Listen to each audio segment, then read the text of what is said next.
Welcome to the Mad Crip Theology Podcast. It's so great to be here with you today.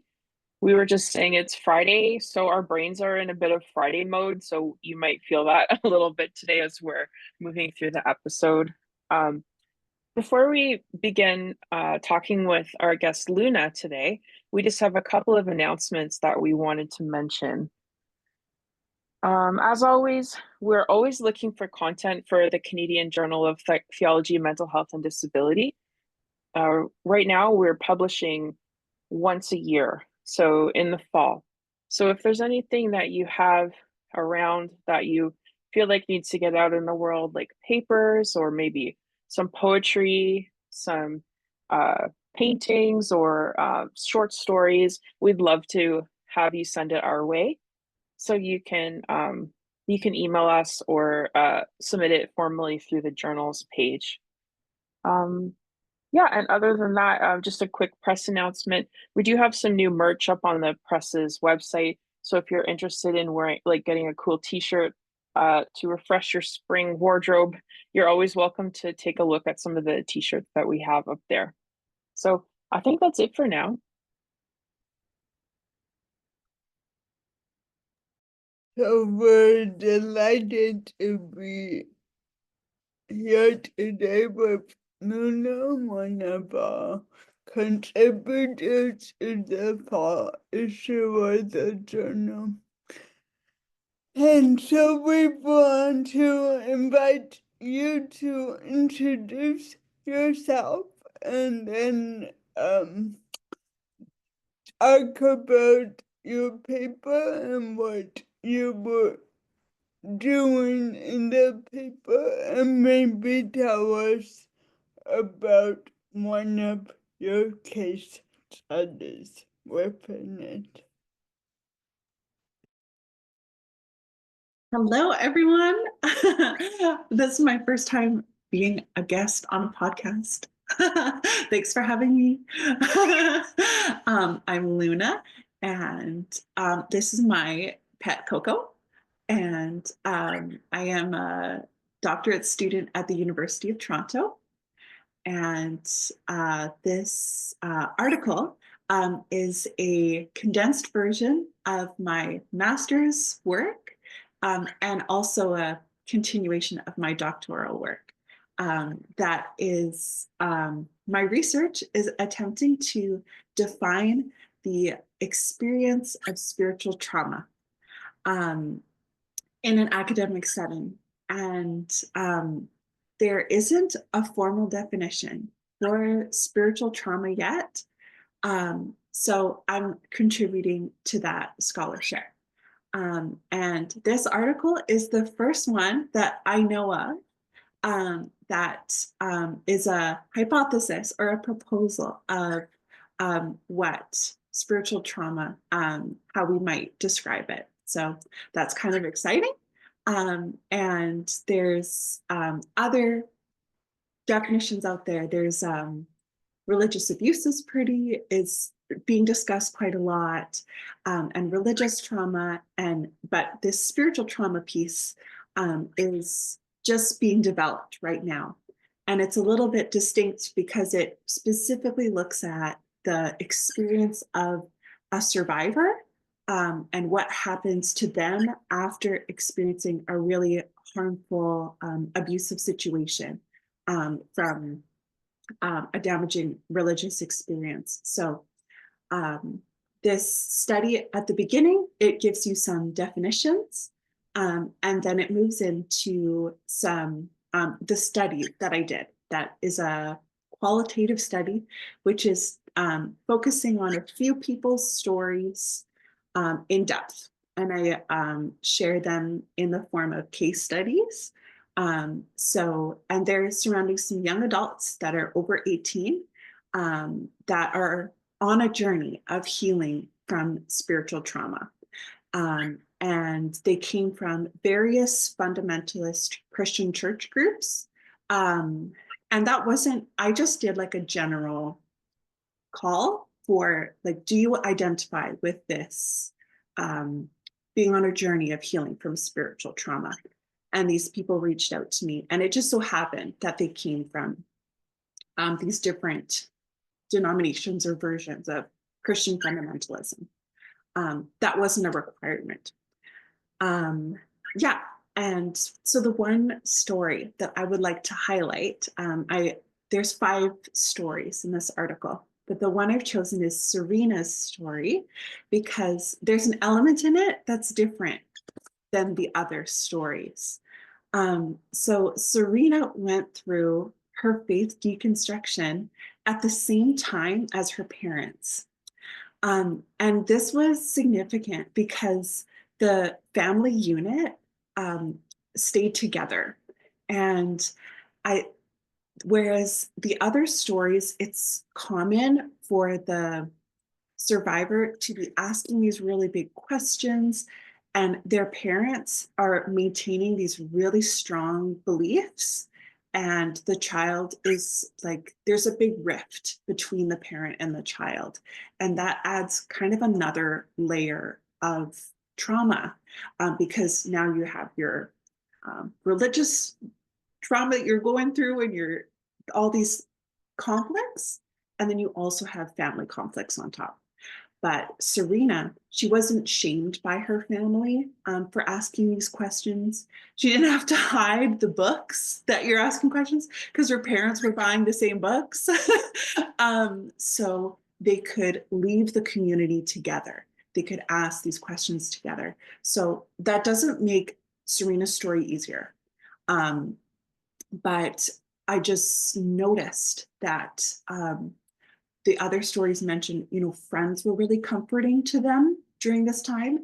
And Serena mentioned friends and family were comforting during this time. So I just thought that was really special. And I wanted to highlight that because it kind of also talks about both the other case studies as well. So, yeah.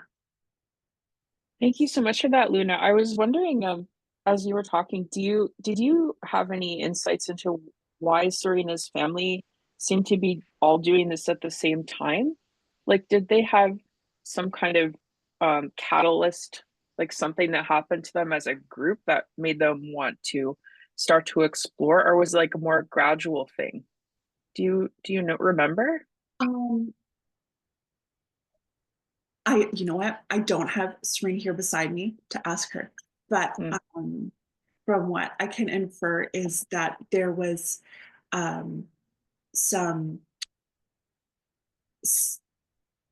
long brewing questions, but also there was some unethical things going on in the community that made their whole family just be like, oh, we need to start asking some questions, and I don't think this is for us. And yeah, so that makes sense. Yeah. That the whole family was like, yeah. Oh, they all saw it together at the same time, I think.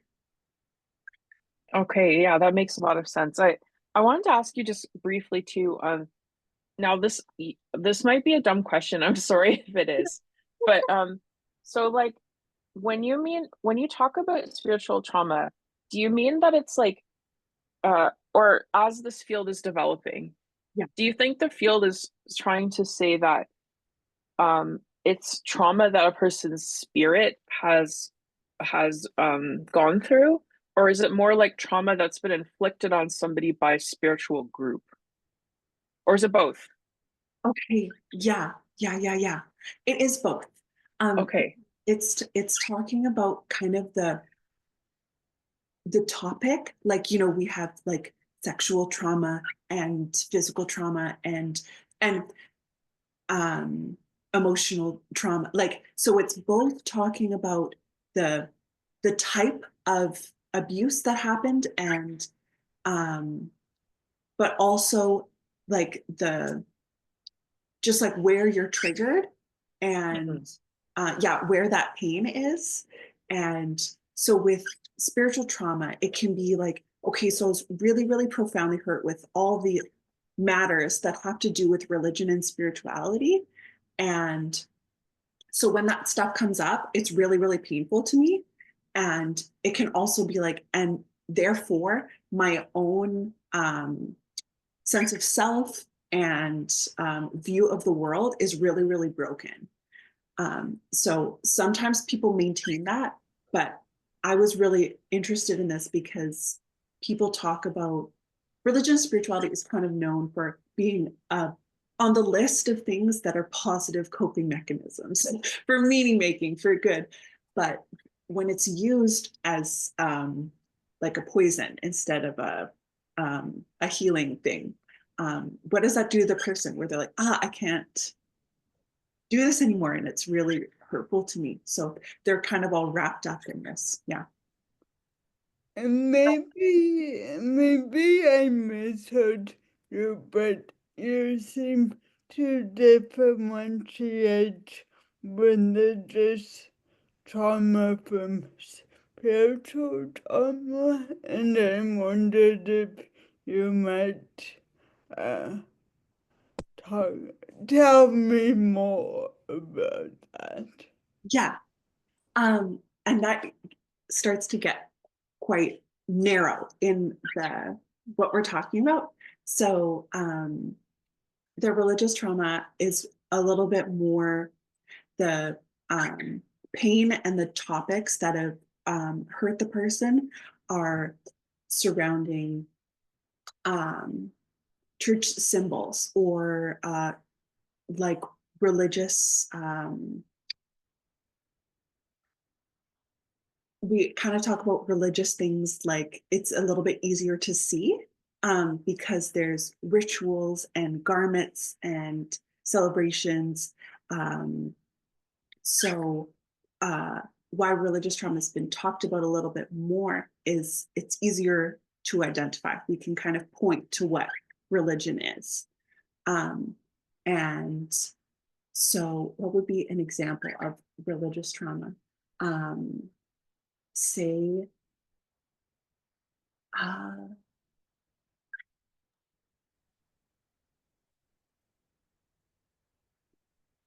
was thinking when you were talking maybe something like sexual abuse by clergy, yeah, which might be kind of like sort of tied up into a lot of the power dynamics, perhaps like you were saying, like the vestments or a certain place like a church where something might happen. Do you think that that could be an example? yeah, that's an excellent example. Yeah. Okay. Yes. And that combines both religious trauma and sexual trauma together. And thank you for mentioning that one, Amy, because that's actually where all of this research, a lot of it has started, is with that clergy perpetrated sexual abuse. And the spiritual trauma is harder to describe because it's more with, it's hard to describe spirituality and it's hard to describe trauma. So it's like beliefs that people who experienced conversion therapy is an example because it tries to tell you that your sexuality is so like it's wrong, it's shameful, who you are, you need to be changed to be loved, who you are is broken, and it has a lot to do with your who you are, so because spirituality is your identity and your sexuality and all that, so that can cause a spiritual trauma because it's psychological, it's who you are, it's identity. So yeah, that would be an example of spiritual abuse that causes spiritual trauma. Thank you. We wanted to talk about the process of healing. Yeah. We know your participants didn't describe it as linear, but whether it was messy. So can you talk to us about that? Yeah. Let's see. Okay. So I would from these articles, these case studies, I would say that healing was described as progressive or evolutionary, and that it happens slowly and over time. And it may be difficult to see each day, like your hair growing. But then when you look back, you see that you've grown a lot. And another thing I noticed was they described healing as an instinctive process, that they followed their gut for what they thought was the best for their health. That it was like, okay, this just, I don't know what it is, but this just feels wrong. I've been told my whole life that this is the way, but it just doesn't make sense and it doesn't feel right. So, but this way, it just feels actually loving. So I'm going to go with this for now. And then, over time, going with that, I just feel like this is the loving way. And following their gut instinct and them finding that that was healing for them. And there wasn't a single quick miracle cure for their trauma. But I did see obvious themes, like most of them or all of them described the benefit of returning to a good therapist that they had a connection with, and having a supportive group of friends, that they could be themselves and honestly say their questions and their struggles helped with the isolating, the loneliness, from leaving a tight-knit community. So those were things that were very obvious to their healing journey. Yeah, thanks for that. I really like your analogy of maybe sometimes we can't see the growth or the healing every day. It is like hair growing. And then Yeah. when you look back, you're like, oh my, like we were just talking before the episode began, your hair's getting so long. So yeah, what a beautiful way of thinking about it. An encouraging way to think that like maybe sometimes even if we can't see it or feel it, it is still happening, Yes. most of the time. Yeah, and I was thinking too, as you were talking, like sort of like the Western way that we often think about healing, and I think we're kind of like pushed to heal is a very linear, is a linear way. And also like for some of us who are kind of in the psychotherapy realm or in spiritual care, sometimes there can be like people feel like forced, like, oh, I only have 12 sessions, so I need to try to like heal in 12 sessions. And so I really like this more sort of slow, gradual, like free way of healing where there isn't as much pressure. I always love that article called Hurry Up and Heal. The idea that, there's supposed to be a certain timeline for healing, and it's so much better to think about it, I think, in a slow way. So thank you so much for talking about that. Yeah. I do like the hair growing, because even you cut your hair, but like your hair is going to continue to grow for most of us. Mm-hmm. Yeah. So sometimes it falls out, but Yeah. the kind of I like the just idea of evolutionary, that the trajectory is you're growing, but it is slow. Yeah. Yes.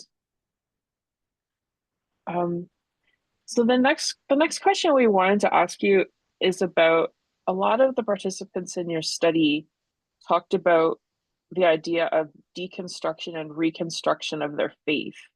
So we were wondering if you could talk to us a little bit about that in terms of like we said, their faith and also their healing and the trauma that they had experienced. Yeah. This is a bit of a longer answer. um, so there's an analogy by Laura Anderson, who wrote a really lovely book. I have a book recommendation. She wrote When Religion Hurts You, Healing from Religious Trauma and the Impact of High Control Religion. The short title is When Religion Hurts You. So if you or your listeners are into this kind of stuff, that's a really lovely book. And so she describes deconstruction like making a burrito bowl, where you examine each ingredient individually and choose what you want in your bowl, rather than having it all mixed up, chopped up, and wrapped in a tortilla. And then as children, our beliefs are given to us like nicely wrapped up in a tortilla, so we can digest it easily. And then when you start cooking on your own, maybe like college age, depending on your age and situation, then you start examining, okay, what do I actually want in my burrito? And like your beliefs, you start go, okay, what do I actually want to believe in? And do I want this or not this and whatever? So that's how she describes it. And I think of deconstruction as saying no to old ideas, and say the reconstruction is saying yes to new ideas. And deconstruction is a normal and healthy part of growing up. That we all do it, our brains grow, we adapt, we change our minds. And so for the people that I interviewed, sadly, the deconstruction was, for many of them, a traumatic experience, because they came from religious cultures where asking questions about your beliefs and thinking critically and changing your minds was judged and shamed and isolating. And that can be a traumatic experience when a totally normal and healthy neurological process, like changing your mind, is discouraged and it's stunted by the community. So eventually, the people in these case studies couldn't ignore their questions anymore. And they faced some backlash from their religious communities. And it could be just like, often like just negative comments, and that stung, and losing friends, because there was nobody in the community that would ask those questions. It was forbidden. So it was that isolating experience. And so that's kind of where the trauma and the deconstruction can get wrapped up together. And the reconstruction, and saying yes can happen both simultaneously of deconstruction, and it can happen independently. So we'll go back to the burrito analogy, that sometimes you say no to something and that's it. Like you just deconstruct. And you're like, no, I don't want cheese on my burrito bowl. Or no, I don't want to believe in hell anymore. And that's it. It's okay to just deconstruct something because it's not helpful for you anymore. And then there's also, you deconstruct to add something else. Like, I don't want white rice. I would like brown rice instead, please. So you take away a belief to add a belief. Yes, so that's my little spiel about all of that. Ask me to clarify anything. I know you were talking about younger people, and that makes total sense. Is it similar when older adults are, because we all have moments, like I'm getting towards my 40s and I still feel like I'm deconstructing some ideas and attitudes. And I think I will do that until I thought. So can you talk about is it the same idea when you're older, and how does it impact people? Right. My research is with young adults, so I don't want to give inaccurate information. I can't testify to what it's like and I am still in my 20s, so I also don't have personal experience. So I can just say from a few observations that people should not take as the only way, like is I if somebody has had a belief for 40 years rather than 20 years, it seems like it's a little bit more shocking to deconstruct that, just because it's more time. But that is an excellent question that I would like to learn more about. Yeah. Yeah, thanks so much, Luna. I appreciate that. I wanted to ask you a question about you were saying that this idea of like the participants were in faith communities where there wasn't like they had questions or doubts, and the community wasn't able to like meet them in that space or hold them in that space to give them time to like work things out. Do you think that this is just like a general question? Do you think most faith communities, let's just say in Canada, if we sort of like shrink it down to Canada, do you think most faith communities in Canada are open and flexible enough to hold people in those spaces where people can doubt or have questions or like completely change their minds about things? Or do you think that's a growing edge for faith communities? I'm just like curious what you think. Um, I wonder, I mean, I haven't been in formal faith communities in a long time. Mm-hmm. And I also haven't experienced, I have a limited experience with my former experience was just with Christian communities. Mm-hmm. And I'm curious about other religions in Canada, how I would assume that there are other religions that hold uncertainty better, that's more intrinsic to their religious practice. And because these people came from fundamentalist Christianity, where it was a core part of it is like having certainty. So the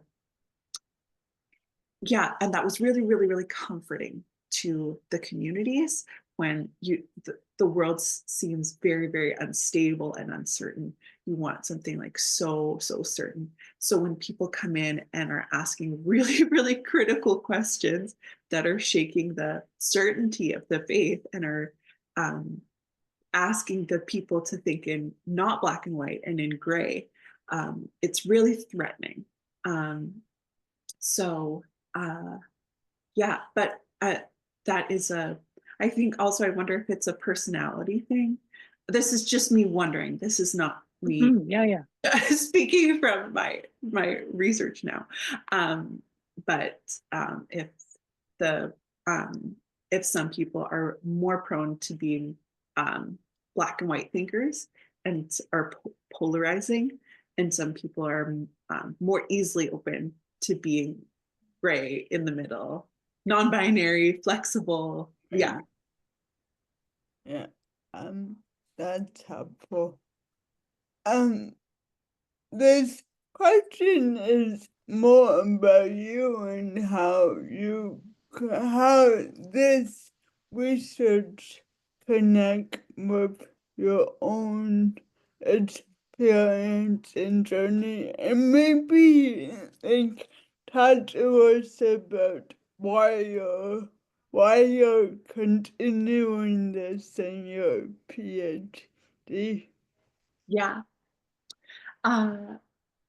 So I grew up in a fundamentalist Christian environment.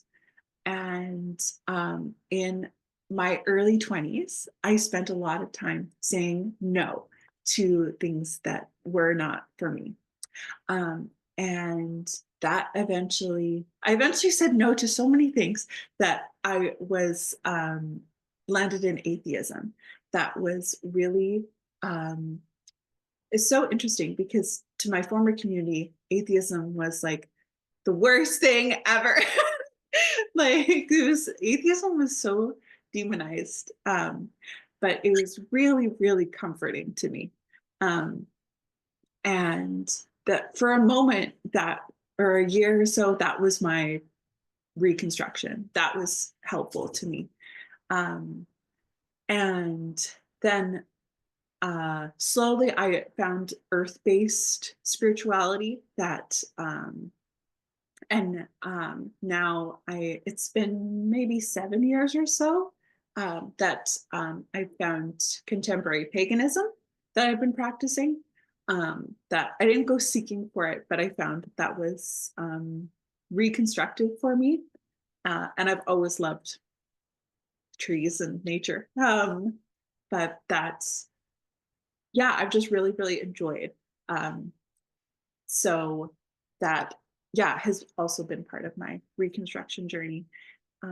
And why have I continued it with my PhD is I finished my master's and I was like, there's so much more to study. There's so much more to write and more to learn. And I finished it. And I've noticed there's like a big growth in this literature. And when versus like even when I started my master's and when I finished, there were so many more books. And like Laura Anderson's book was released last year. So it was a year after I finished my master's. So there's just so much good stuff happening right now in this specific field. So I just want to, it's really exciting for a nerd like me who's really invested in it because so much is coming out. So yeah, I'm really excited to be in it. That's awesome. Yeah, well, you're with two fellow nerds, so we are at home. We are at one together. Yes. It's interesting when you were talking about like that there's more resources available now on this because I've seen it coming into the journal too. Like Miriam and I have seen it where we have more folks who are willing and able to talk about some of their experiences with religious or spiritual trauma. And my dissertation was on self-injury, and so people would often say, are more people self-injuring, or are people just like more willing to talk about it? And so it's kind of now like you wonder, like, have more people experience religious trauma, or are more people just like okay to talk about it? Like, are we making spaces where these kind of conversations are like normalized and welcome? And I hope it's the latter. I hope that even conversations like this podcast we're doing today will help to become a part of that, like, use the burrito, the soup of goodness that will help folks heal, and just like find others who've been through similar things. Yeah, so it's good. We're so excited for your PhD research and to see what you do. Are you going to be doing interviews with folks, or are you using like more text interviews with folks? Yeah. Yeah. Oh, that's cool. I'm really excited to see how that's going to shape up. Yeah. I wanted to ask one last question, maybe before you wrap up, and that is, what's one takeaway that you have for our listeners today? Maybe if they have folks in their faith communities who they know might have some religious trauma in their background, or maybe I know we do have a lot of ministers and spiritual care providers who listen to our podcast. So like, You mentioned Laura's book about When Religion Hurts You. Maybe you could recommend a couple of other resources, and then if there's anything else you want to say to folks who are listening. Right. Okay, I think that that book is a great start. And I think just recommending one is just one good recommendation is good. Okay. Um, and let's see. Okay. What I would say to people who are experiencing spiritual trauma is that, oh my gosh, sometimes there's just nothing to say. Yeah, Yeah, it's tough. yeah, Yeah. uh, Like sitting with them. yeah, yeah. Yeah. There's nothing really I can say that it's, um, yeah, what you went through is absolutely horrible, and yeah, it's real, and I believe you. Yeah. Yeah, Totally. Yeah. yeah, yeah. And it's very, very dark, and there are very, very dark days, and there will be a light day, but right now it's really dark. Yeah, and I give you a hug. Yeah. That's a Um, beautiful message for them. Thank you. yeah. Yeah. Sure. Yeah. Um, and yeah, for the people who like are noticing, you said there's some like ministers and stuff that are Yeah. curious about, there might be people in their community that are um like might have some trauma. um I would say there's probably a lot more that you think. And um maybe even look inside yourself for what, um like, where have you been hurt by Mhm. religion and spirituality, and what, um yeah, how did that affect you, and like, what are you doing now to not perpetuate that? um Yeah. yeah, and being mindful of what um sacred texts you're talking about, and how those are, like, how are the women portrayed, and how are they being talked to, and what are the power dynamics. But um there's so much to think about. Yeah, it's and that it's okay, like, for someone um leaving the community, that that for them might be the only option, and it could be a really, really, like, healing thing for them. um so yeah, that's, I have another article that I could recommend about that. It's by Michelle Panchuk, um, and it was published in 2018, and I don't remember the title. If you send us the title up, we'll include it in the Great, episode notes. great. Yeah. Yeah, that would be another one to read. But yeah, she describes that sometimes, because of the abuse they've experienced, like, that religious belief is not possible anymore. Right. They need to leave, and not, yeah, like, blaming them, or holding judgment or negativity towards them, but like releasing them, and like that they will. Mhm. There are so many beautiful places to heal that's outside of your religious community, and letting go of that kind of pride that this is the only place that there is life. And like, that's what I found in these stories, that they found healing and, um, yeah, beauty outside, when their community said, this is the absolute only place that you will be whole and saved. Right. Yeah. Yeah. Yeah.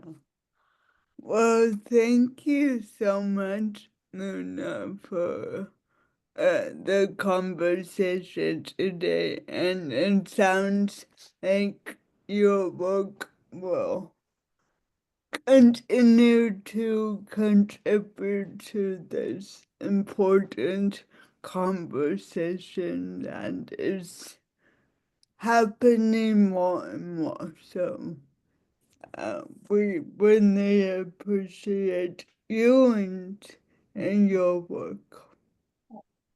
Thanks, Miriam. And talk to our listeners and viewers next month. Bye, everyone.